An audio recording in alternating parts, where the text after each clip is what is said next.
Salve todos os espectadores da Taba TV. Hoje o programa Falou e Disse vai entrevistar Elias Jabbour, que é professor, tem graduação em Geografia pela Universidade de São Paulo, fez mestrado em Geografia pela USP também e doutorado também pela USP. E o nosso amigo Elias Jabbour, ele tem uma experiência muito grande sobre a China, escreveu 2 livros chamados China Hoje, Projeto Nacional de Desenvolvimento e Socialismo de Mercado, e um outro livro chamado China, Socialismo e Desenvolvimento, 7 décadas depois. E exatamente em cima disso é que nós vamos bater um papo com o Elias Jabbour. Elias Jabbour, seja bem-vindo à nossa Taba, Ni Hao, como dizem os chineses. Ni Hao.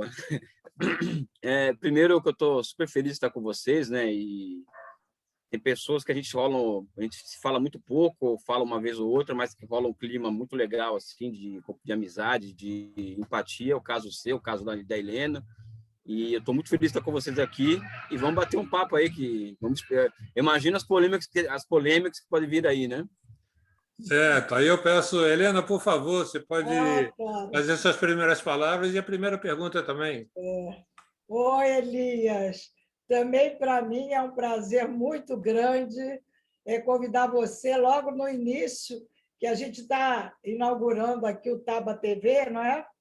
E você é uma pessoa que há cerca de 25 anos vem estudando a China.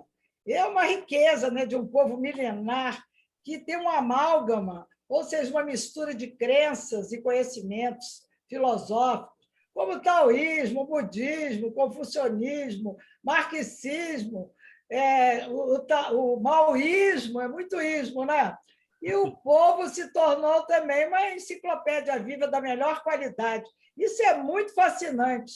E, ao contrário da maioria das civilizações, né, eu sempre soube que a história da China não foi marcada pela conquista de outros povos. Pelo contrário, sempre ela optou por desenvolver relações e intercâmbios, né, de mercadorias e conhecimento entre povos e culturas. E criou até a chamada Rota da Seda, né?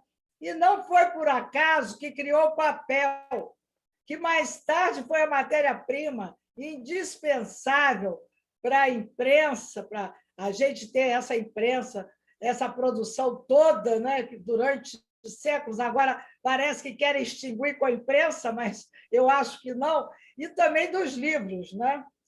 Inventou também a bússola, que é um instrumento fundamental nas suas viagens ao redor do planeta. Então, a minha pergunta, viu, Elias? Você conseguiu decifrar a China e seus mistérios? Você conseguiu entender a alma desse povo tão sui generis?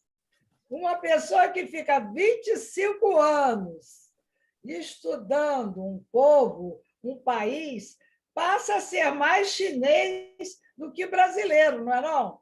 Que mudanças você percebeu? Que mudanças se operou em você, vamos dizer assim? Eu acho que, primeiro, é difícil. A gente tem muita dificuldade hoje de participar de entrevistas e que você percebe que o nosso interlocutor é uma pessoa assim que não tem pegadinha, é uma pessoa que tem uma cultura elevada, igual é o caso de vocês. Então, é um dos motivos que me faz não pensar 2 vezes antes de aceitar conversar com pessoas como vocês, né? Então, a pergunta que você fez só revela um pouco isso, né? A pergunta não é de fácil resposta, porque se eu falar para vocês que eu descobri a essência do povo chinês, eu estaria me arvorando de uma arrogância muito grande, porque 25 anos é muito tempo, só que eu fui à China poucas vezes, eu fui umas 8 vezes, eu conheço o país inteiro, sem nível de viagem, de trem, de barco. Eu fui parar na fronteira, fui ao Afeganistão com a Mongólia, eu conheço assim, os cantos mais recalditos da China, eu conheço, né? E estudei muitas essas questões que vão além da economia política do desenvolvimento e tal, né?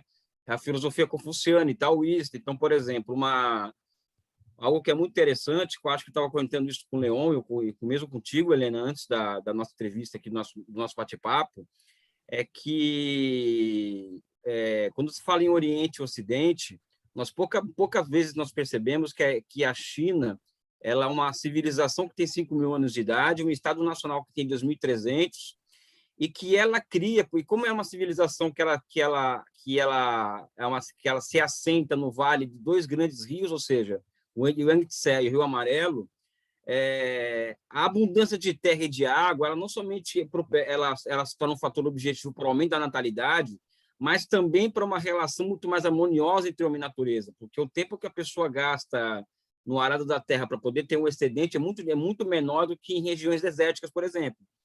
Essa relação harmoniosa, ela cria um corpos filosóficos de caráter civilizatório e tolerante, como o confucionismo e o taoísmo, que até hoje fazem parte do horizonte espiritual chinês. E não somente fazem parte do horizonte espiritual chinês, fazem parte são instrumentos do governo da China.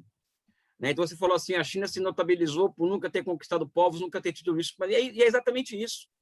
Né? Então, quando nós comparamos com os Estados Unidos, por exemplo, uma coisa que eu gosto de fazer muito é comparações civilizatórias entre estados, nações, ideias e tal, né? Os Estados Unidos, eles são caudatários dessas filosofias reacionárias que surgem no Mediterrâneo Oriental, onde as relações entre homem e natureza são muito duras, vamos dizer assim, dando margem a essas filosofias de tipo de Nova Canaã, Destino Manifesto, nós somos uma nação com destino especial, uma política externa baseada nos valores do Velho Testamento, ou seja, quando nós analisamos China e Estados Unidos, eu acho que essas questões de fundo subjetivo e filosófico eles são muito interessantes. Né? Então, nesse aspecto, eu acho que eu descobri não a essência do povo chinês, mas eu consigo entender mais ou menos como funciona a cabeça de um chinês, né? O que eu acho que interessa, que eu acho que já é alguma coisa, né? Evidente que essas questões da economia que a gente acaba entendendo mais, como que funciona aquela economia, quais são a coerência interna daquela formação econômico-social, essa coisa toda, né? Agora, se eu sou mais chinês do que brasileiro, aí é que está interessante, né? Eu tenho um orgulho imenso de ser brasileiro, né? E todas as vezes que eu fui à China, né, eu fui muito querido pelos chineses por conta da história do Brasil do século XX. O nosso processo de desenvolvimento, como que o Brasil conseguiu construir Itaipu, Tucuruí, a Ponte Rio-Niterói, o metrô de São Paulo em 75, ou seja, eles são muito curiosos de como o Brasil conseguiu se desenvolver, apesar das contradições, de forma muito rápida em 50 anos, não é? Mas eu me considero um humanista, né? Ou seja, você falou mais chinês do que brasileiro, eu acho que eu me tornei mais humanista, vamos dizer assim, porque o contato com outros povos com a diferença, traz esse processo de humanização, né? Eu sou filho de libaneses, como eu sempre gosto de destacar, filho de uma paraibana, né? E essa mistura deu essa pessoa que está aqui falando com vocês hoje, que tem um amor profundo pelo Brasil e pela humanidade, né? Acho que é basicamente isso que o estudo da China também traz, né? Maravilha. Elias, olha só, você é em contato lá com a China, não sei se você teve um contato aprofundado com o sistema de representação política na China, que é algo que é bem diferente, que lembra muito aquele modelo soviético inicial, mas eu não sei se é exatamente assim. Eu sei que ele é dividido como se fossem, é como se fosse um grande congresso, dividido em congressos em níveis diferentes, não é isso? Onde tem Congresso do Povo, onde as pessoas começam a política por ali, e daí vão para os comitês de bairro, os congressos da cidade, onde todas as coisas que são discutidas no nível mais baixo são discutidas em todos os níveis. E também tem o Congresso das Cidades, e até chegar no Congresso Nacional do Povo, que tem uns 3.000 deputados, 3.000 membros. 1980 e pouco, uma coisa assim. Isso. Uma vez eu estava vendo na televisão um cara reclamando o seguinte: olha, no parlamento lá chinês, ninguém tem direito a falar sempre. Eu falei, claro, imagina 3.000 levantando a mão para poder falar. Isso traz um negócio que tem que ser escalonado e assim por diante. Então, mas nesse congresso, que é o Congresso Nacional do Povo, que é onde é eleito o presidente, primeiro-ministro, Conselho de Estado, onde os grandes projetos são aprovados e controlados, políticas de médio e longo prazo, entendeu? Me pergunta o seguinte: como que você viu? Você acha que funciona democraticamente? É um modelo que você considera democrático? E essa questão dessa representação por Congresso diminui a corrupção, que eu acho que é um dos objetivos também, é você debater sempre e evitar que seja corrompido no meio do caminho? Então, eu tenho eu acho que eu não gosto de discutir os temas em termos de democracia, ou ditadura, ou autoritarismo, ou não autoritarismo e tal, né? Mas a sua pergunta é altamente pertinente, porque é assim que as pessoas entendem as sociedades hoje aqui no Ocidente, né? Então, temos que responder esse tipo de questão. Eu acredito que não existe um único caminho para a democracia. Eu acho que todos os povos, eles a partir das suas experiências particulares, eles vão construir as suas próprias formas de representação, tá? Então, a democracia liberal, na minha opinião, é apenas uma forma de representação, uma forma, tá? E o que eu acho que o que está em desenvolvimento na China, de forma lenta, gradual, segura, é uma democracia de tipo não liberal, tá? E é uma democracia de tipo não liberal cujas instituições estão em construção ainda. Porque a Revolução Francesa, por exemplo, entre a Revolução Francesa e a consolidação do sistema legal, de sistema legal funcional de separação de poderes, eleições diretas e indiretas, direitos de mulheres a voto, demorou mais de 200 anos para se conformar um sistema eleitoral de tipo liberal, vamos dizer assim. Eu acho que um sistema eleitoral de tipo socialista também vai demorar muito tempo para se consolidar uma forma histórica, vamos dizer assim, desse tipo.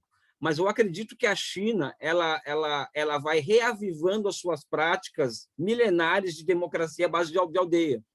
Então, a explicação que eu dou para o tipo de democracia que a China exerce é essa. Então, por exemplo, um deputado ele é eleito na base ali, né, na base, só que para esse cara ser eleito, ele passa por vários testes ali, porque tem todo um sistema meritocrático, ou seja, os melhores são os melhores no sentido dos méritos da educação, da visão holística, ou seja,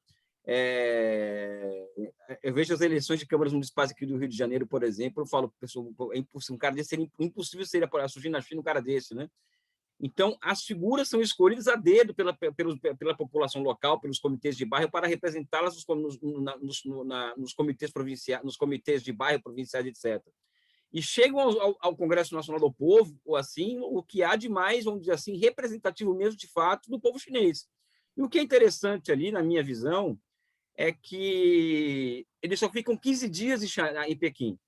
O resto do tempo eles ficam na província ou na aldeia. Então, o povo não pede o controle sobre o político. Aqui no Brasil não é assim, nos Estados Unidos, né? E as eleições na China não tem, no poder da grana não entra, né? Ou seja, a base é do convencimento mesmo, né? E não somente candidatos do Partido Comunista que podem se eleger. Um fato interessante que eu queria trazer aqui em cima disso, eu acho particularmente, eu vou me posicionar, tá, Leon e Helena, o sistema chinês mais democrático do que o ocidental, eu acho.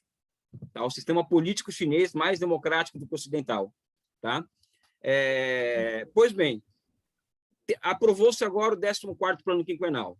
Tá? Então, aí chega a ter aquelas duas sessões, porque a China tem o Congresso Nacional do Povo e tem o Conselho Consultivo Político do Povo Chinês, que é o seguinte, eles reúnem 3.000 personalidades para poder ouvir opiniões deles. Por exemplo, vamos pegar aqui o Pelé, vamos pegar o Milton Nascimento, vamos pegar a Helena, figuras representativas da sociedade brasileira, que não são necessariamente eleitas, e eu ouvi essas pessoas. Né? Então, esse Conselho Consultivo Político ele é formado em 1946, ou seja, ele é anterior à Revolução. Ele é um órgão que não é legislativo, mas é um órgão consultivo para ouvir as grandes personalidades do país. Inclusive, o Jack Chan, que é aquele autor de Hollywood, é parte do Conselho Consultivo Político. Né? Mas, voltando a essa questão da Assembleia Popular Nacional, eu acredito o seguinte, Leon, esse ano foi aprovado o 14º Plano Quinquenal, tá? Porque é um plano audaciosíssimo e tal, né? Aí a gente pode conversar aí 3 lives sobre isso. Sabe quantas emendas chegaram da base, da aldeia, para a Assembleia Nacional do Povo, ao plano quinquenal, ao 14º Plano Quinquenal? Mais de 3.000 emendas. Sabe quantas foram aceitas? Mais de 2.500. Ou seja, isso é um fato, vamos dizer assim, que não é qualquer coisa. Evidente que uma democracia que eu acho que está em evolução, no tempo dela, até porque é um país cercado, cada vez mais cercado, ou seja, um país que tem que se autovigiar muito, ou seja, o imperialismo ele não brinca, isso é visto, eu não tenho isso comigo de achar que não, a liberdade individual é um valor universal, acho que o valor universal é o direito à vida, né? Sabe? Então, a China não pode se dar o luxo de se deixar desestabilizar por potências estrangeiras. Isso demanda que um país como a China tenha um sistema de controle interno altamente sofisticado, Eu não tenho medo de falar essas coisas aqui, viu, Helena? Eu me posiciono sobre as coisas, porque Por favor, o imperialismo fique à vontade. ele não é uma brincadeira. Ele não é uma brincadeira, né? Nós sabemos muito bem o que está acontecendo com o Brasil desde 2013. O Brasil está sob intervenção estrangeira desde 2013, via WhatsApp, esses grupos, esses disparos do WhatsApp que vêm dos Estados Unidos, que influenciaram nas eleições do Brasil, que influenciam na formação da subjetividade nacional. E eu não acho que a China ter que se dar o luxo ao direito de permitir esse tipo de coisa lá, né? Enfim, é um papo polêmico e tal, que, enfim, como eu falo para as pessoas que eu não gosto de polêmica, né? Como vocês perceberam, né? Enfim, é isso. Obrigado. Helena, por favor. Olha só, no início, você está dizendo, né, dessa independência da China, mas, olha, no início do século passado, né, mesmo com toda a sabedoria que, ao longo de milênios, os chineses desenvolveram, ela foi explorada de uma forma, viu, por um pool de nações europeias, e ainda aportavam com navios nos seus portos, carregados de ópio, né? Numa tática malévola para submeter aquele povo. E a China depois reverteu tudo isso, né? E, então, nos últimos 40 anos, ela tem tido um crescimento anual, dizem que é 9,1%, depois eu quero confirmar isso com você. É isso mesmo. E tirou da miséria mais de 800 milhões de chineses, ou seja, 4 vezes a população do Brasil, né? Isso é mais do que um milagre, a meu ver, né? E eu pergunto, sem contrair uma fabulosa dívida externa e sem se endividar, porque você falou do nosso desenvolvimento de 50 anos, né? Que os chineses ficaram de olho. Mas olha o nosso endividamento. E que eu saiba, os Estados Unidos é que devem à China, né, atualmente. Então, eu quero que você me explique isso. Como foi possível esse milagre chinês? Eu acho que o milagre chinês, eu vou fazer até uma brincadeira, porque às vezes quando as pessoas falam para mim do milagre chinês, eu falo, pessoal, não tem milagre nenhum. Aquilo ali, na academia, quando você começa a chamar uma coisa de milagre, é porque as teorias que estão na praça não dão conta de explicar aquele fenômeno. É por isso que eu tenho tentado desenvolver um conceito novo para entender a China, que é o novo economia de projetamento, enfim.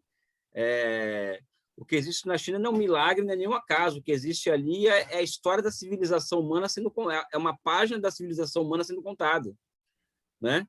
Eu costumo dizer, Helena, que esse feito que os chineses agora conseguiram de erradicar a pobreza extrema no país, ele é um evento tão auspicioso que deve ser comparado à chegada do homem ao espaço, a chegada o lançamento do projeto Sputnik, ou seja, é uma vitória da humanidade isso, ou seja, o maior país do mundo, que há 70 anos atrás era um país de 94% analfabetos, um país de cada 10 homens, 8 eram subnutridos. Esse país ele se reergue a partir de uma revolução e consegue e chega no começo do século XXI e acaba com a pobreza extrema. Enquanto que o país como os Estados Unidos tem 40 milhões de pessoas em vulnerabilidade de moradia, ou seja, 40 milhões de pessoas que podem ser postas para fora das suas casas, no país mais rico do mundo.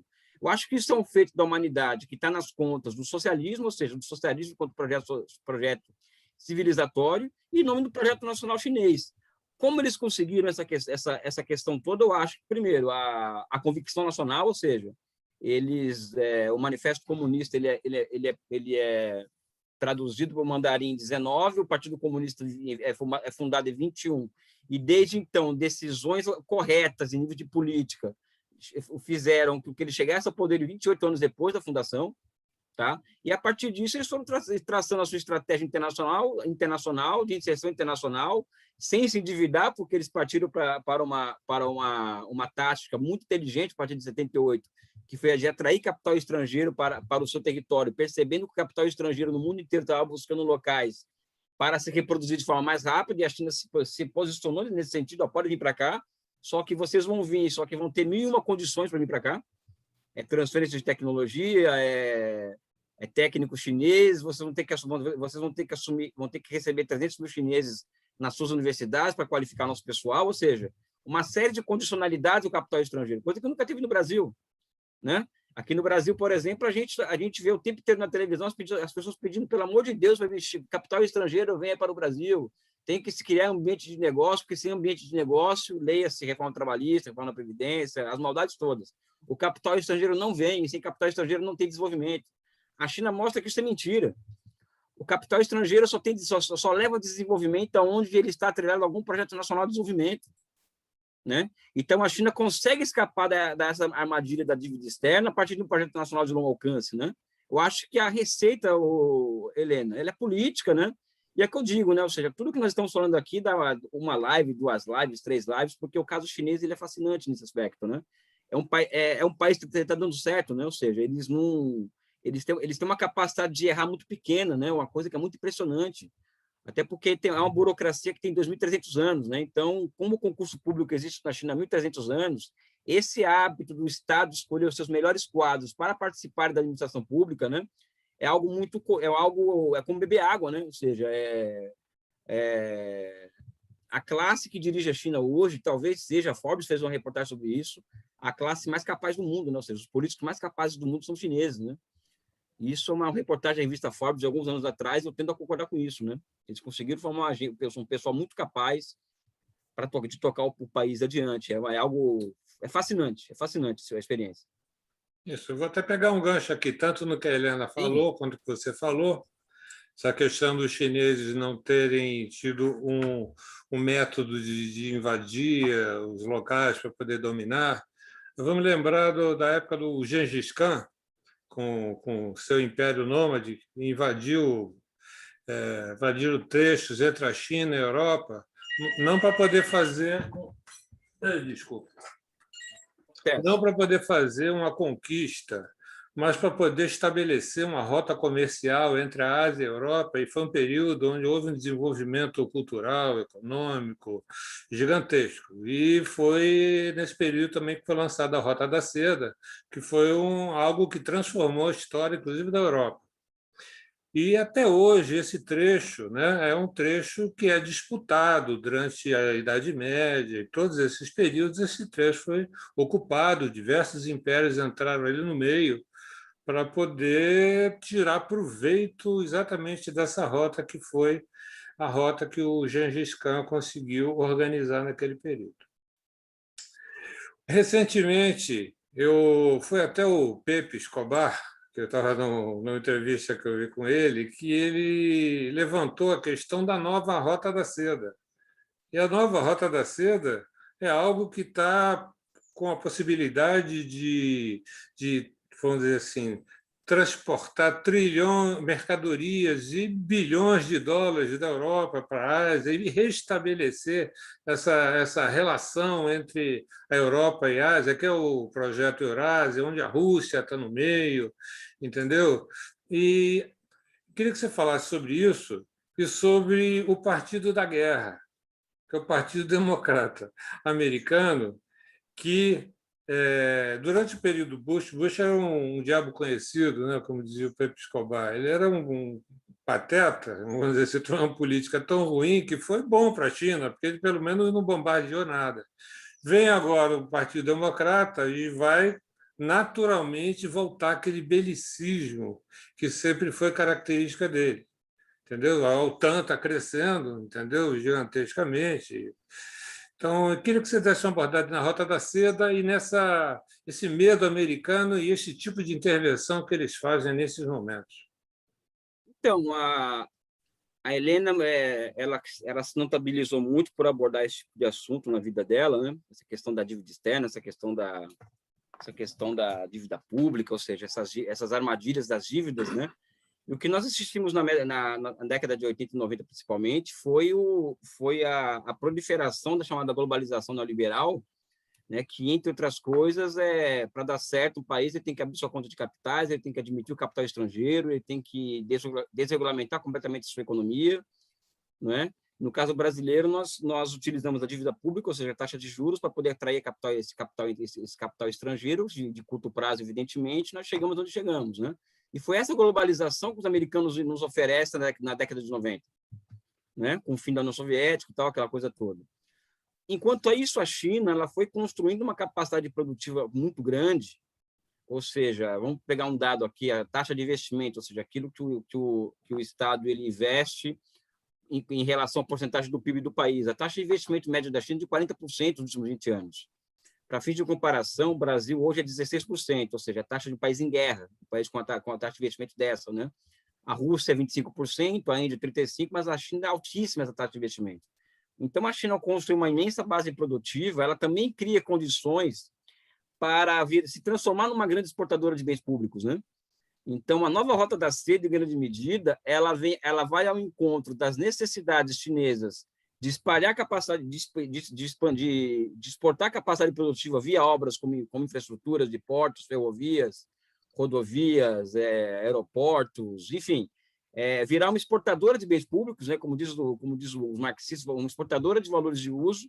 E ao exportar valores de uso, ou seja, a China é um país hoje que exporta muito esse tipo de mais de 4.000 obras pelo mundo de grande porte, via a nova Rota da Seda, que é esse projeto, ela tá entregando para o mundo uma globalização alternativa à globalização neoliberal.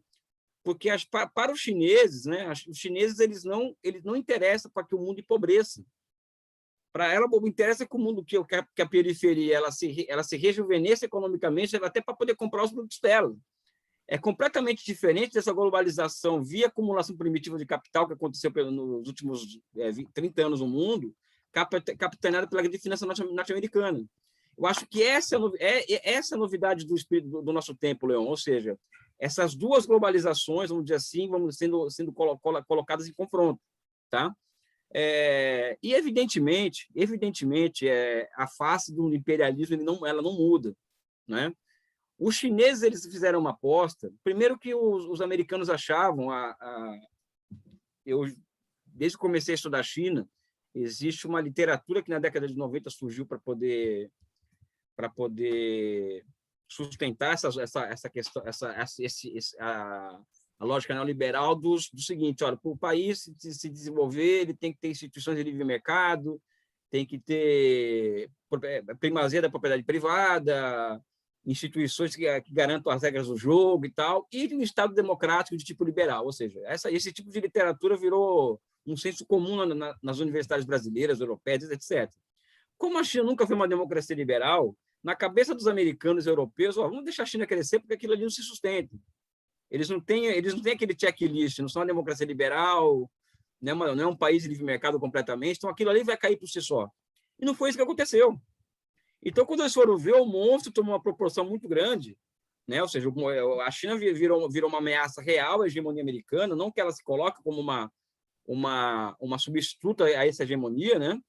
Que a única coisa hoje, aí vou dar mais uma opinião forte, talvez a guerra seja a única forma que os americanos vão encontrar para poder barrar a China. Tá? Eles estão... todo esse papo que a gente vê na Globo News, não sei o quê, de livre mercado, livre comércio, abertura comercial, o Brasil tem que expandir, tem que abrir sua economia, isso no mundo real não existe. O que existe é o seguinte: olha, Coreia do Sul, Japão, Taiwan, vocês estão proibidas de exportar para a China insumo para semicondutores. É assim que o mundo real funciona, Leon e Helena. Sabe? Ou seja, a China hoje a China está sofrendo uma tentativa aberta, e não é escondida, é aberta, de expulsão, vamos dizer assim, do mercado de semicondutores. Então, onde é que está esse discurso de livre mercado aí que o pessoal defende na Globo, na revista Veja, para o Brasil, né? Sendo que ninguém pratica isso daí. Né? Então, e o Partido Democrata, falando para terminar a resposta, Leão, eu acredito que vai haver uma escalada de violência contra a China. Essa escalada vai se dar em várias esferas. Por exemplo, semana passada, o Biden ele reconstituiu, não sei se vocês estão sabendo, aquela narrativa do seguinte: olha, o vírus do Covid-19 foi produzido no laboratório e esse vírus escapou do laboratório. Ou seja, o mundo inteiro só fala nisso hoje. Ou seja, aquilo que a União Soviética passou durante 70 anos, a China vai começar a passar agora de forma pesada, porque tem um outro componente que é o racismo, né? Ou seja, essa coisa de asiático, amarelo, não sei o quê, isso ainda é muito, né, não é muito certo, né? Eu acho que a tendência do mundo se você perguntar para mim assim, que no fundo a sua pergunta é essa, né? A tendência do mundo é se transformar num lugar cada vez mais perigoso de se viver, mesmo pós-pandemia, porque o imperialismo ele não está com brincadeira, eu acho, né? E já tem um local que eles escolheram para isso, né? Que é Taiwan, né? Tanto é que a The Economist fez uma capa esses dias dizendo que Taiwan é o lugar mais perigoso do mundo, né? Ou seja, já indicando qual que é o próximo local em que eles vão provocar o máximo para poder levar a China, colocar a China numa ratoeira que colocaram no soviético, que eu acho difícil, né? É por isso que eu falo, não dá para ficar achando que tem que ter WhatsApp livre na China, Facebook livre na China, não sei o quê, Porque tudo isso são Gmail, porque tudo isso são instrumentos que levam à desestabilização social do país, né? Ou seja, é você entregar as suas informações pessoais para os Estados Unidos, por exemplo, e eles fazerem isso, usarem isso da forma como eles sempre usaram, né? Ou seja, enfim, aí a gente entra no assunto de liberdade, que voltamos à primeira questão, mas um pouco é isso, né? O Partido Democrata é o partido da guerra, não estou com brincadeira, não. Tem toda a razão. Helena? Pois é, ô Elias, você vem às raízes brasileiras, aos nossos pensadores, né? Até para entender também o socialismo chinês, para dar essa explicação. Você está levantando uma série de questões, estimulado pelo Leon, né? E até como a China vai ficar no olho do furacão a qualquer momento, mas, de qualquer forma, eu queria voltar a essas influências aqui do Brasil, em que você foi buscar, e que eu pensava inicialmente, se alguém me perguntasse quem que ele vai usar como uma influência, como um pensador que poderia influenciar esse modo de fazer chinês, eu diria o Celso Furtado, que fala em planejamento e tal. Mas não, você vai buscar o Inácio Rangel, né? Que muita gente até desconhece o Inácio Rangel. Ele não é muito falado, como foi o nosso Celso Furtado. Então, eu queria... E você, então, inventa não, você traz uma expressão que é do projetamento, né? E que, para o meu leigo entendimento, para mim, o projetamento, né? Eu digo que é um raso entendimento, é projetar para um desenvolvimento. Então, aí está, vamos dizer, o abre sésamo da China, talvez seria o abre sésamo. Essa a chave da história. Como eu projetar? Acho que hoje sim. E até porque no Brasil a gente não projeta nada. Você veja agora o que nós estamos vivendo, que nós somos a antítese da previsão, de fazer planos, de fazer projeto. A gente só quer inventar a roda a cada momento, né? Voltar no passado e não dizer nada. E a Terra é redonda, cair dessa Terra redonda lá embaixo. Enfim, eu queria saber como é que você descobriu o Inácio Rangel e fez esse link todo com a China.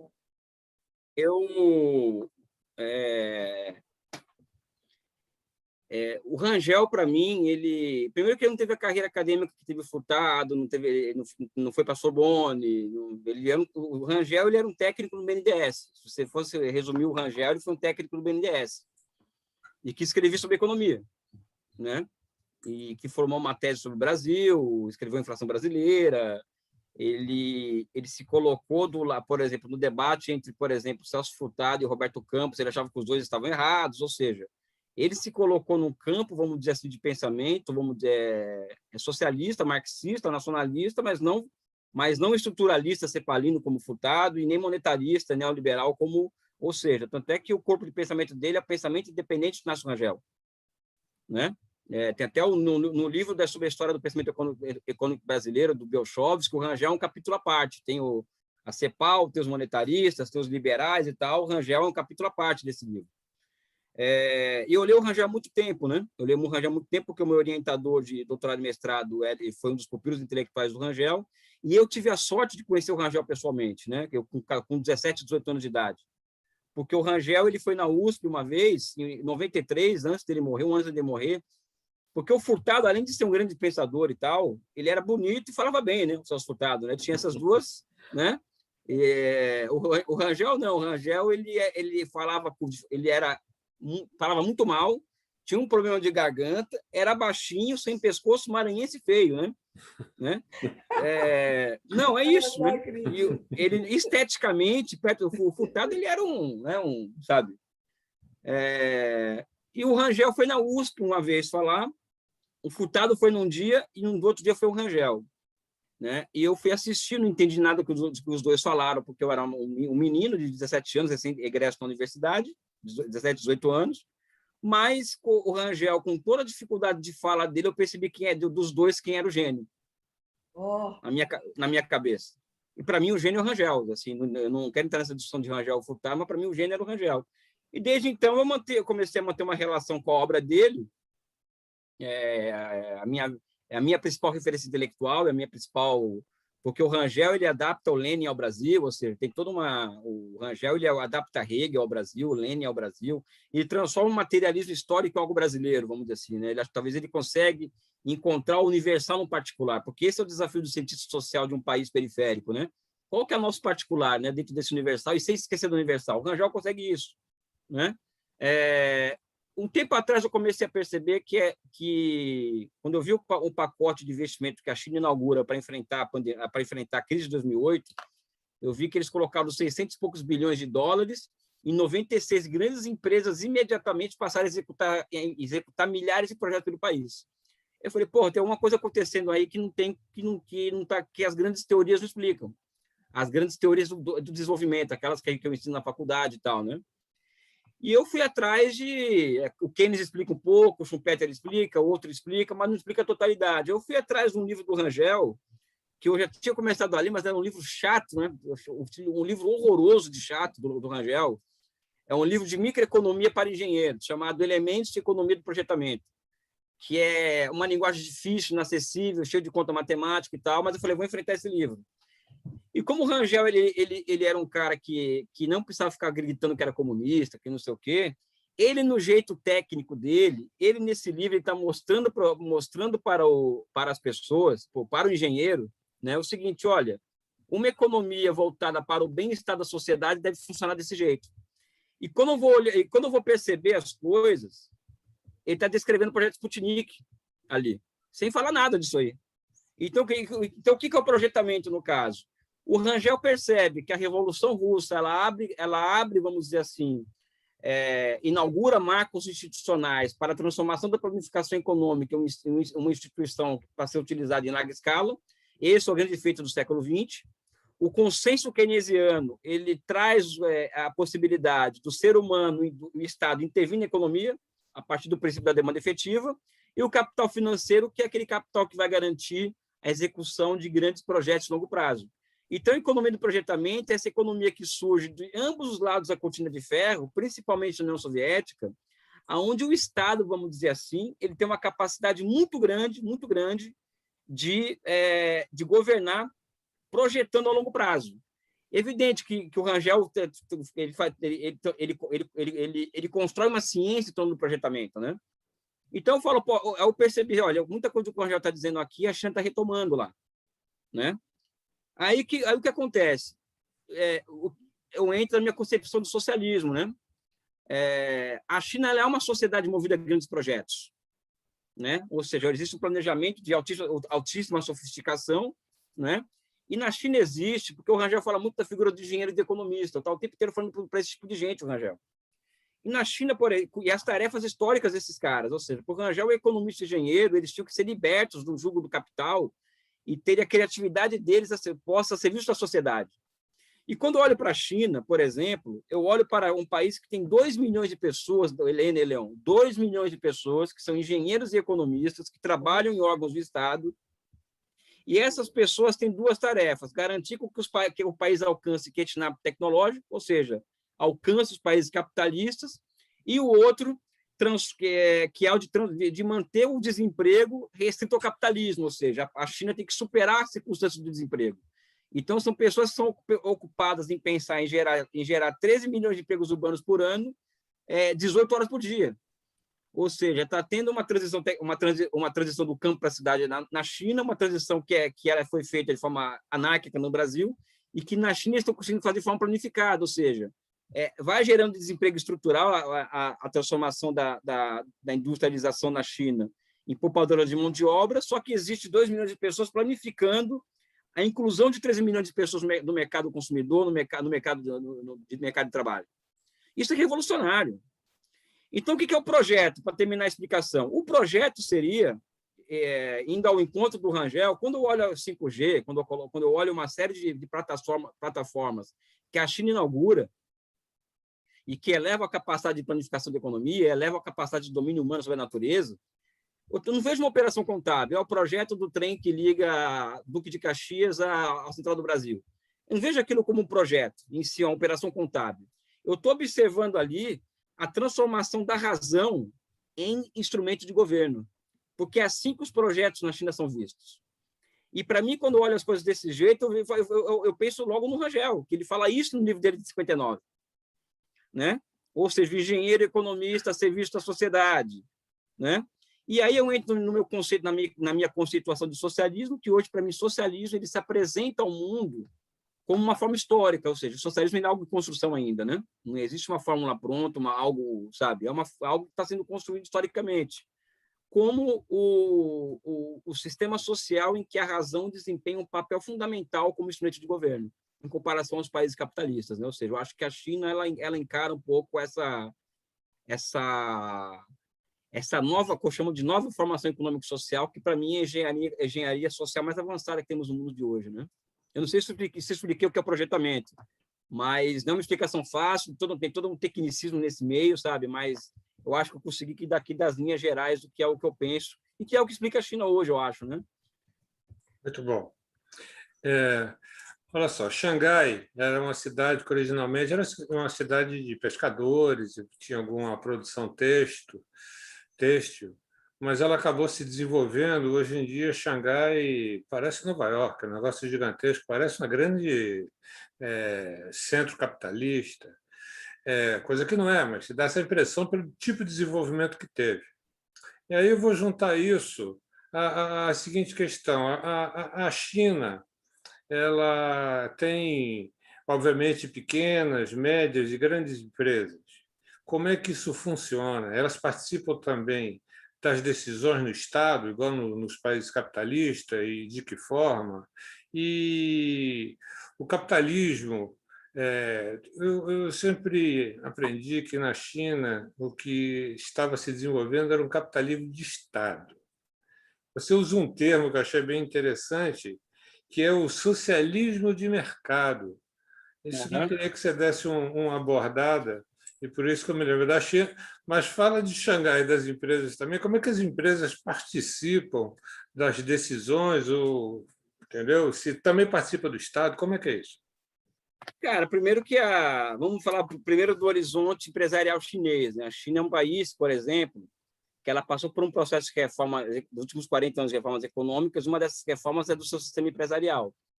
Dessa reforma do sistema empresarial chinês surgem 90 atuais, eram 199, agora são 96 grandes conglomerados empresariais estatais, que são o núcleo da economia chinesa. São conglomerados, ou seja, são empresas que têm uma empresa-mãe com as suas subsidiárias, né, que estão localizadas em pontos fundamentais da economia chinesa. É como se no Brasil, Helena, você que é uma nacionalista da antiga, como eu, né, é como se no Brasil tivesse 96 empresas do princípio ativo da Petrobras nos setores estratégicos da nossa economia.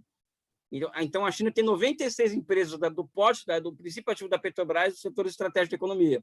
Ao lado disso, a China tem 30 bancos de desenvolvimento, né? Ou seja, tem 4 grandes bancos, né, do estilo do BNDES, outros bancos de desenvolvimento de nível provincial e nível municipal, que são estatais.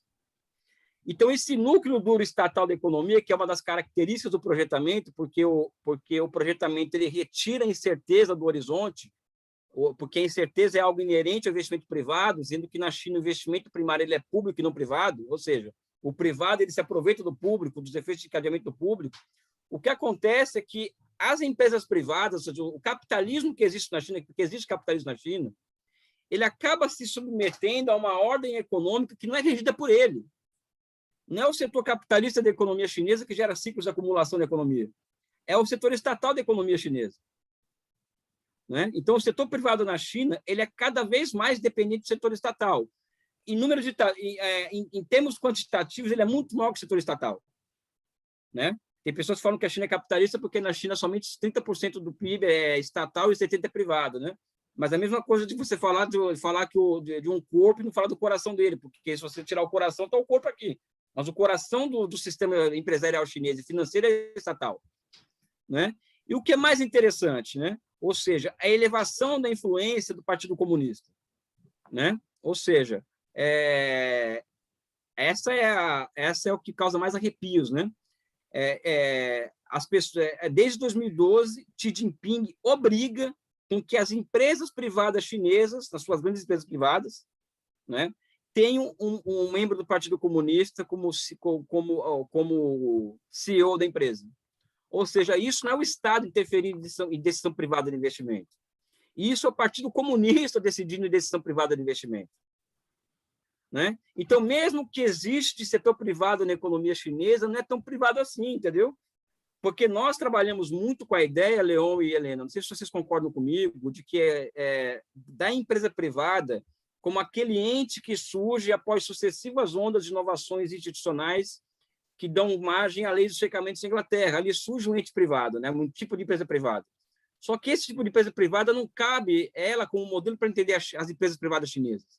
Porque ali é a Ásia, ali é o setor privado, o Estado concede, entrega, dá, tira, dá um tapa, volta, ou seja, é outra coisa. Que aí vai a primeira pergunta, você conseguiu decifrar a China e tal? Não é que eu consegui decifrar a China, eu consegui decifrar como que as coisas funcionam ali em comparação ao Ocidente. Né? Então, falar em capitalismo de Estado na China, vamos lá, com essa formatação econômica, com o Partido Comunista no poder, com uma Constituição que fala em marxismo-leninismo como ideologia de Estado mais de 100 vezes, com o marxismo sendo ensinado na escola desde criança.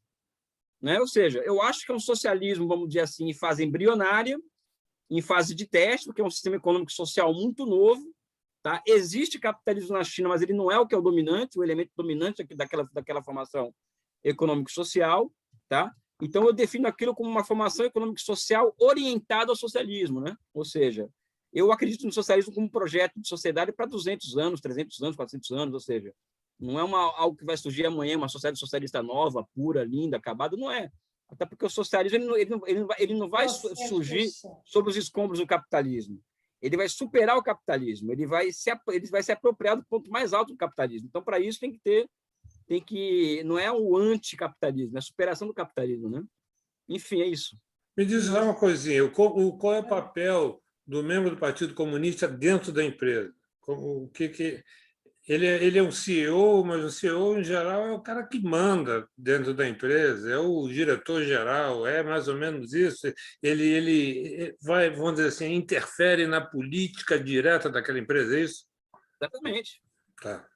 Se a empresa está agindo e investindo dentro, vamos dizer assim, do plano geral do Estado, né? Ou seja, se são empresa privada, legal, apropriação privada do lucro, tudo bem, só que é o seguinte, vocês vão existir, só que vão seguir as minhas regras. Né? É assim que funciona lá, entendeu? Ou seja, pode parecer estranho isso, pode, mas é assim que funciona lá na China. Né? Ô, Elias, Helena, eu estou aqui tendo uma ideia, ouço você falar e me vem ideias na cabeça. Né? Uma vez eu fui à Índia, mas antes de ir à Índia, eu fiz um curso sobre a Índia de mais de um mês, entendeu? Para a gente entender minimamente o país que a gente iria visitar. Você podia preparar aí grupos que quisessem visitar a China, então teria pelo menos um mês com Elias Jabbour para poder entender minimamente a China. Daí uma ideia. Você poderia fazer isso. Era importante, porque eu, por exemplo, eu fui à China. Quando eu cheguei em Beijing, que é a capital, né? Eu saí lá numa praça, a praça principal, e me deparei com quem? Com o McDonald's. Eu levei um susto, confesso que eu levei um susto. Eu não estava preparada para isso. Foi em 2005, eu fiquei assim, olha, estarrecida. Mas a minha pergunta não era essa, não, é porque me ocorreu isso. Pensa nessa história de você preparar grupos para ir à China. Eu assisti uma entrevista sua com Humberto Costa, eu acho que até depois eu comecei a entender melhor, porque eu acho que não houve sequência, houve um problema técnico e a entrevista não terminou. Mas você estava criticando o agronegócio, quer dizer, você não estava criticando o agronegócio, você estava criticando a esquerda brasileira e a posição que, às vezes, ela assume em relação ao agronegócio. E aí eu não entendi realmente quais as principais linhas dessa crítica. Por quê? Por que eu não entendi? Porque eu sei que você é geógrafo. E eu acho que todo geógrafo, né, procura entender como é que você pode ter uma agricultura e preservar o solo, preservar a terra, preservar Gaia e tal. Então, a gente sabe, por exemplo, que monocultura, né, produz o esgotamento do solo. E a nossa agricultura sempre teve essa característica de monocultura. E sempre se falou nas escolas contra a monocultura, né? Era cana-de-açúcar, era do cacau, era da soja, era da soja que foi depois, do café, etc. Depois, outra coisa que foi introduzida pelo agronegócio são os defensivos agrícolas, inclusive defensivos que ninguém mais quer em nenhum país do mundo, pela periculosidade desses defensivos. Depois, a implantação dos transgênicos, outra coisa que eu sei que é deletério. Você deve ter visto sobre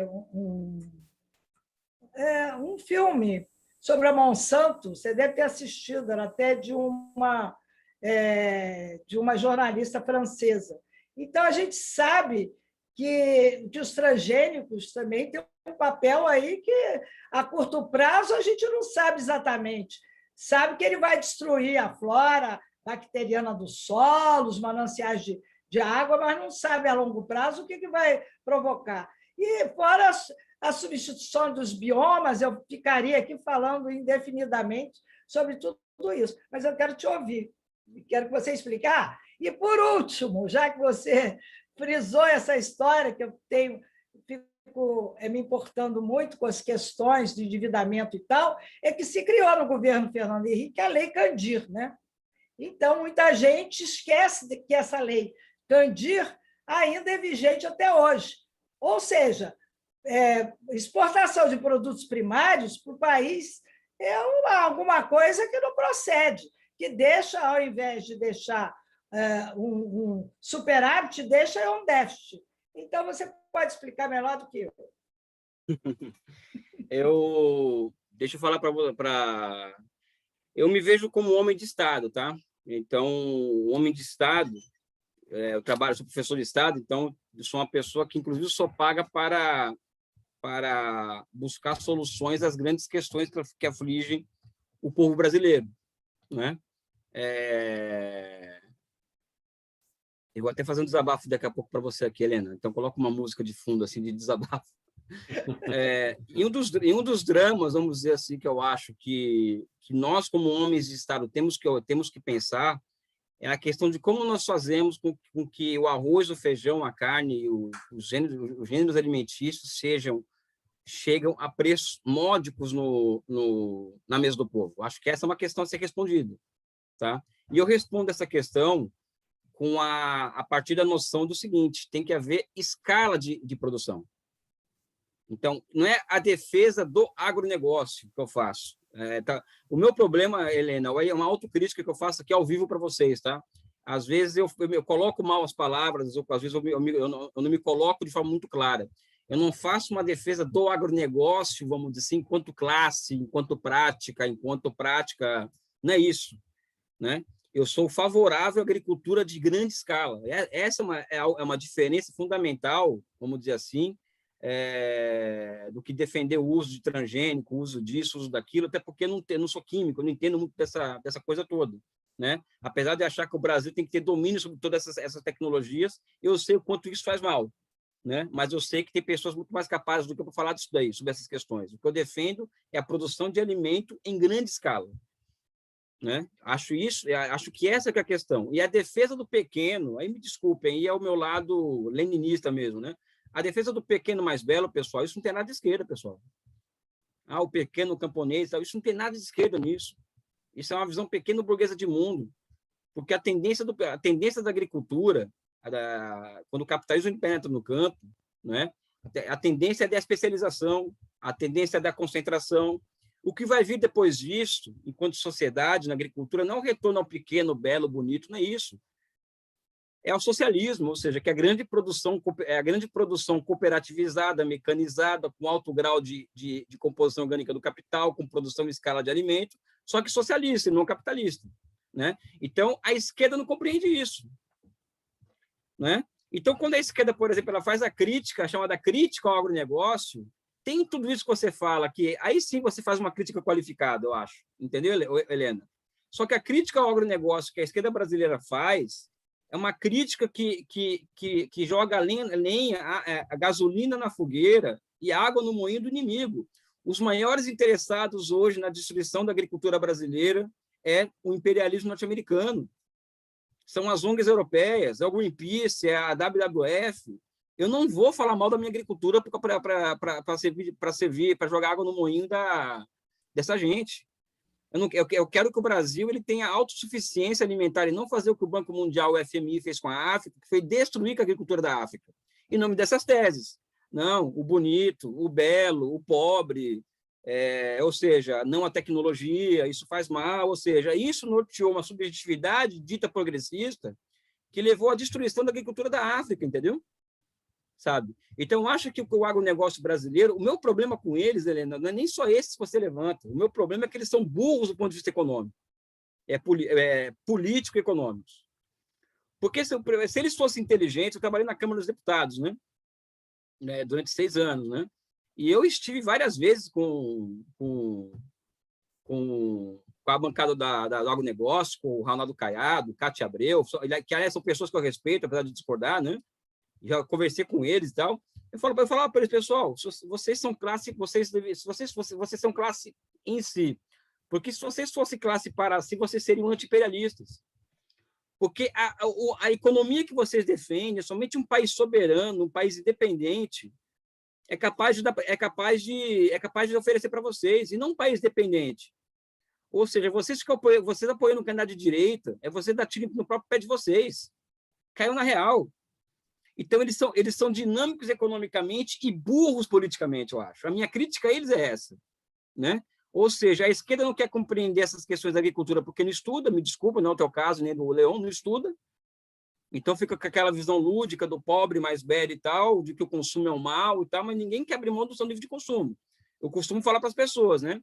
Elias, o seu modelo de desenvolvimento, ele é insustentável para a terra, que não sei o quê. Não, o meu modelo não. Eu quero que o povo brasileiro tenha a mesma capacidade de consumo que você tem. É só isso que eu quero. Como é que a China resolveu essa questão da produção agrícola? Aquilo lá, a produção tem que ser grande, né? Como é que eles resolveram? Não, eles é o maior produtor de cereais do mundo, né? Só que é uma produção cada vez mais de grande escala, né? Ou seja, ainda existe uma ampla base de pequena produção, mas é uma base de pequena produção que vai desaparecendo, porque a tendência é o desaparecimento. E é por isso que existe essa planificação econômica de larga escala capaz para a geração de 13 milhões de empregos urbanos por ano na China, né? Então, a China, por exemplo, olha como a esquerda é burra, Helena, desculpa, eu tenho que falar aqui. Coloca o alvo, o agronegócio. Só que o grande problema da agricultura brasileira não é o agronegócio em si, não é o que você critica que é correto.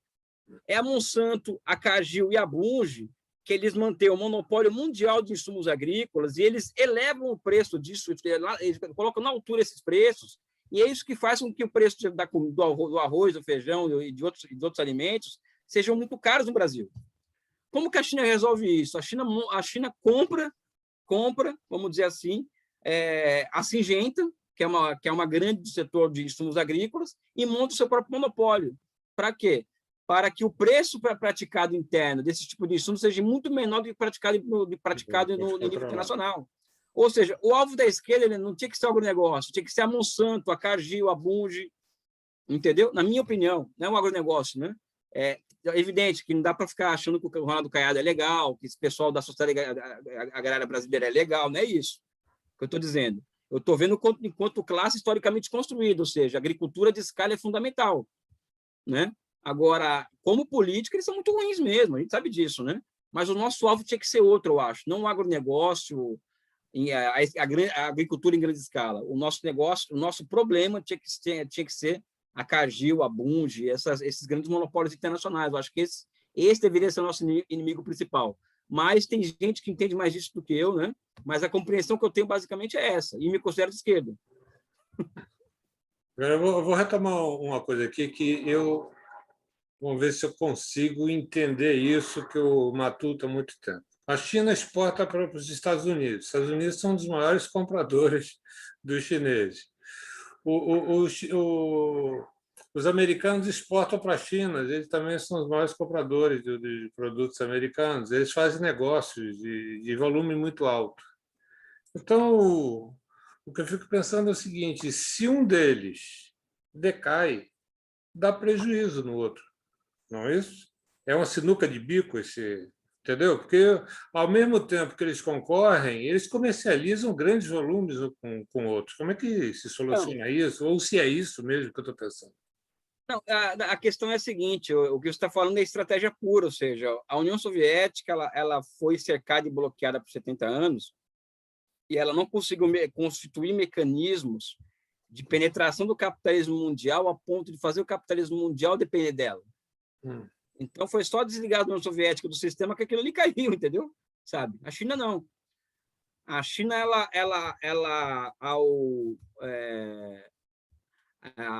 ao criar laços, as empresas americanas, ao criarem laços de dependência muito grandes com a China, é um ponto a favor da China dentro dos Estados Unidos, porque isso é uma guerra geopolítica, né? Então, a China, por exemplo, tem na mão dela grande parte do capital do imperialismo, né? Não quer sair da China. Por quê? Porque na China tem mercado interno para ser explorado, tem melhores condições de negócio, tem mais possibilidades de crescimento da própria empresa dentro da China do que nos Estados Unidos. Ou seja, não é uma situação fácil também dos Estados Unidos em relação à China. Então, acho que a China criou também uma armadilha para os Estados Unidos. E agora piora. Por quê? Porque o projeto chinês agora, Helena, é tirar de 400 a classe média chinesa sair de 400 milhões de pessoas das atuais para 700 milhões de pessoas daqui a 5 anos. Como que uma empresa americana vai falar não para a China? Vou seguir o que o Biden está mandando aqui, não vou me instalar lá, eu vou abrir mão do mercado chinês. Ou seja, a China vai guerreando com as armas que ela tem, né? E a grande arma que ela tem nessa guerra toda é o tamanho do seu mercado interno, né? Então, fica muito difícil ignorar a China enquanto realidade econômica, né? Então, esse é um dos lados da moeda, ou seja, segundo, como diz o alemão lá, o Marx, né? É o concreto e suas múltiplas determinações, né? Então, basicamente isso que você colocou, né? É contraditório mesmo, é duro. Eu imaginava como contraditório, mas eu acho que ficou explicado, porque isso, no fundo, é uma questão de estratégia. Eu acho que é o primeiro Total. país, talvez, que, na verdade, tenha conseguido implementar uma estratégia capaz de ter um domínio sobre essa situação, coisa que a Rússia não conseguiu. E está tentando remar contra a maré agora, tentando se recuperar, não é isso? Sim. Nós estamos chegando no fim Pois do nosso é, programa, Leão. mas eu queria perguntar se a Helena quer fazer uma última pergunta. Eu quero fazer uma Não, é porque pergunta eu depois teria para a uma. Helena. Depois eu quero fazer uma pergunta provocativa para poder a gente continuar um assunto muito importante no próximo programa. Fala, Helena, por favor. Olha só, eu teria uma pergunta muito importante Diga. para mim, assim, para as minhas angústias, porque eu vejo, mas eu acho que ela vai demandar um pouquinho mais de tempo, é isso que eu estou preocupada. Porque, olha só, eu vejo um país como a China, outro como o Brasil, e eu quero entender o Brasil e olhando a China. Por que a gente não consegue? Não é imitar a China, não é isso, mas por como a gente não consegue evoluir, andar para frente como faz a China, e a gente só consegue andar para trás. Então, isso me angustia sobremaneira. Então, eu fico pensando assim, né? Eu gostaria que você fizesse um bate-bola aqui e pegando alguns pontos. Por exemplo, Brasil, as riquezas naturais, minerais, de sol, de clima, hidrografia, e a China, quer dizer, mostrando como nós temos tantas condições, até muito, muito melhores que a da China.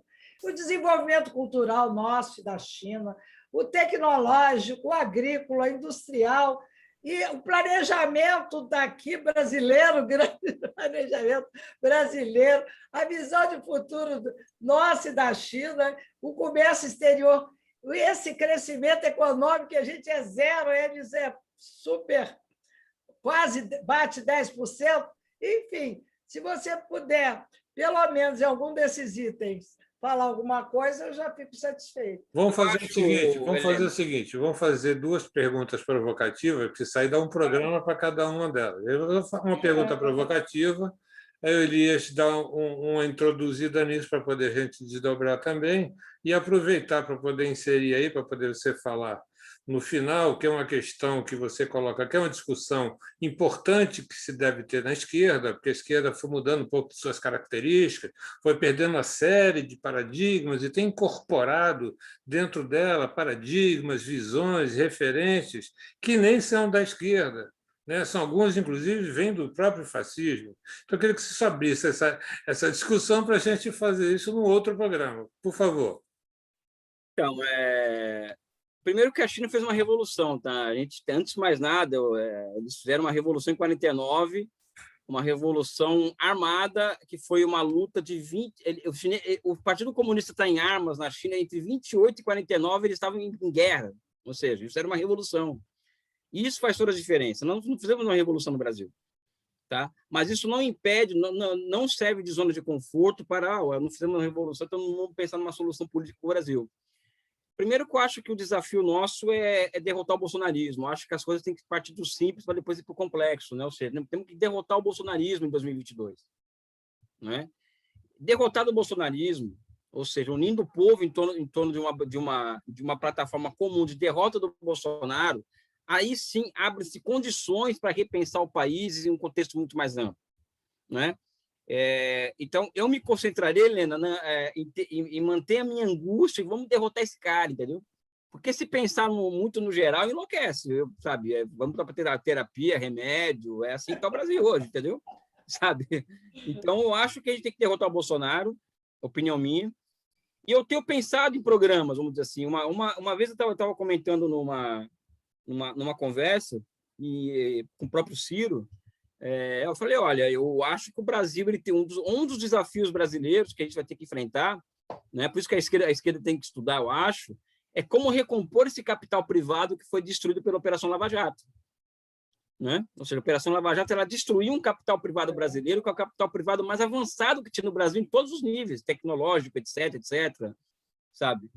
Então, acho que existe o desafio da recomposição do setor privado da economia brasileira a partir do Estado Nacional. A partir disso, formação de consórcios público-privados, ou seja, a partir dessa recomposição desse setor privado, para fins de investimentos de infraestruturas nas 30 maiores cidades do Brasil, por exemplo, ou seja, isso fazendo um pensamento de futuro. Né? Existe essa necessidade de nós começarmos a preparar o nosso território para receber 200, 300, 400 bilhões de dólares de investimento chinês em infraestruturas. Para isso, o Brasil vai precisar de 200 a 300 mil engenheiros de projetos, economistas também, sabe? Ou seja, existem soluções, sabe? Mas eu acho que a grande questão, Helena, o nosso grande drama é o seguinte: vamos derrotar o Bolsonaro. Derrotado o Bolsonaro, aí sim eu acho que abre condições e caminhos assim para que nós possamos pensar o Brasil mais adiante. Eu tenho esperança, tá? Eu tenho muito mais esperança hoje do que há 2, 3 meses atrás, tá? Então, eu acho que é muito possível derrotar Bolsonaro em 2022. Agora, não vai ser fácil, porque não é derrotar o Bolsonaro, é derrotar o bolsonarismo, ou seja, o que é muito mais difícil, mais complicado do que o próprio Bolsonaro. O Bolsonaro é uma figura, um agente, o bolsonarismo é outra coisa. Eu acho que isso é algo que vale em outro programa também. O lavajatismo, o bolsonarismo, essa coisa toda, porque não é impossível o Sérgio Moro cometer os crimes que ele cometeu, ele, o doutor Dallagnol e tal, e não aconteceu nada com eles.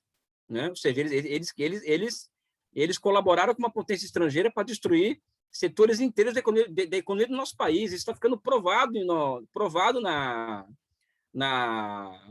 provado juridicamente. Isso não é uma opinião minha. Assim, isso tem prova já suficiente da existência da colaboração de setores do judiciário brasileiro com o Departamento de Estado americano. Né? Como que vão fazer o que com esses caras? É herói nacional? Que porra que é essa? Desculpa falar palavrão, né? Sabe? Então, acho que existe um tribunal, uma comissão da verdade contra a Lava Jato e o neoliberalismo no Brasil que vai ter que ser constituído um dia. Sabe? Então, por isso que eu tenho uma calma histórica suficiente de saber que esse momento vai chegar. Agora, para isso, a esquerda tem que elevar a sua capacidade de pensar o Brasil estrategicamente. A minha crítica às esquerdas no Brasil é parte de um princípio muito básico, né? Eu falei aqui que o Rangel ele foi um cara que entre outras particularidades da sua genialidade, foi que ele foi o intelectual brasileiro que conseguiu capital universal no particular, ou seja, o DNA do Brasil. Né? A esquerda brasileira abandonou esse debate. Grande parte da esquerda, não vou falar toda a esquerda, não, porque eu não incluo Lula nisso, sabe? Por exemplo, eu não incluo Ciro Gomes nisso, sabe? Grandes franjas da esquerda brasileira, elas são muito influenciadas, elas são americanófilas, né? São americanófilas, são eurocêntricas, têm preconceito com a China, não é? E são amplamente anticomunistas, né? Tanto é que, por exemplo, eu estava brincando do conceito do lugar de fala, né? Ou seja, que o pessoal fala, o lugar de fala é um conceito constituído, inclusive, que serve de base, vamos dizer assim, para as ideologias reacionárias que dão suporte à noção do tipo ariano europeu superior, vamos dizer assim, né? O Heidegger, esse pessoal, né?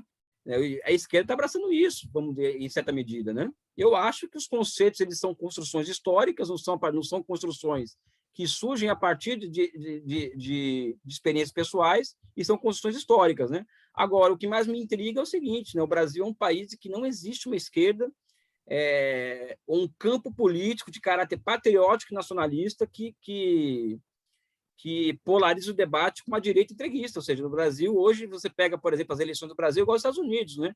A esquerda meio que defendendo pautas muito fragmentadas. Eu não sou contra a pauta identitária, até sou favorável à pauta das mulheres, dos negros, da LGBT.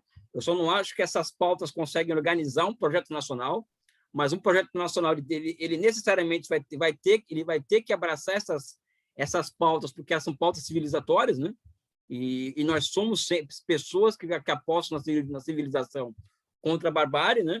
Mas a esquerda faz um discurso que é muito semelhante ao Partido Democrata Americano e a direita faz o discurso do Partido Republicano. O Brasil virou isso hoje, né? Então, acho que já passou do momento da esquerda ser esquerda brasileira, esquerda nacionalista, esquerda patriótica, esquerda tradicional, né? Como o pessoal fala, né? E ser menos eurocêntrica, menos americanizada, menos ocidentalizada, e que observe essa experiência social que está acontecendo na China com bons olhos, e não com os olhos que no geral se enxerga, né? Principalmente a esquerda da USP, né? Que é uma esquerda que surge para combater o Getúlio Vargas, o varguismo, etc, etc, né? Eu acho que é isso, né? Falei demais, né? Helena, faça seus agradecimentos finais. Ótimo. Elias, foi um prazer tê-lo aqui, entendeu? Quero que você volte várias vezes para a gente continuar esse papo, que rendeu bastante, né? Apesar do avançar da hora, nós avançamos mais de 20 minutos, né, Leon? Mas valeu a pena. Eu gostaria até de estender muito mais, mas hoje em dia, para as pessoas terem tempo para absorver uma hora de entrevista, às vezes fica complicado. Por isso que nós queremos e optamos por criar esse módulo mais rápido, né? Claro. Menor, né? Um módulo menor. Mas valeu. Eu estou muito feliz, Helena. Eu tenho um prazer muito grande de te encontrar, você, agora o Leon. Eu vou estar sempre à disposição para conversar com vocês, porque eu venho para cá para aprender com vocês também, né? É um processo de mão dupla, né? E eu sou uma pessoa que a inteligência humana me encanta, eu sou muito sensível à inteligência alheia, né? Então, por isso que eu fico muito emocionado e muito feliz de estar com vocês, né? Porque vocês são pessoas cuja inteligência me levam à emoção, né?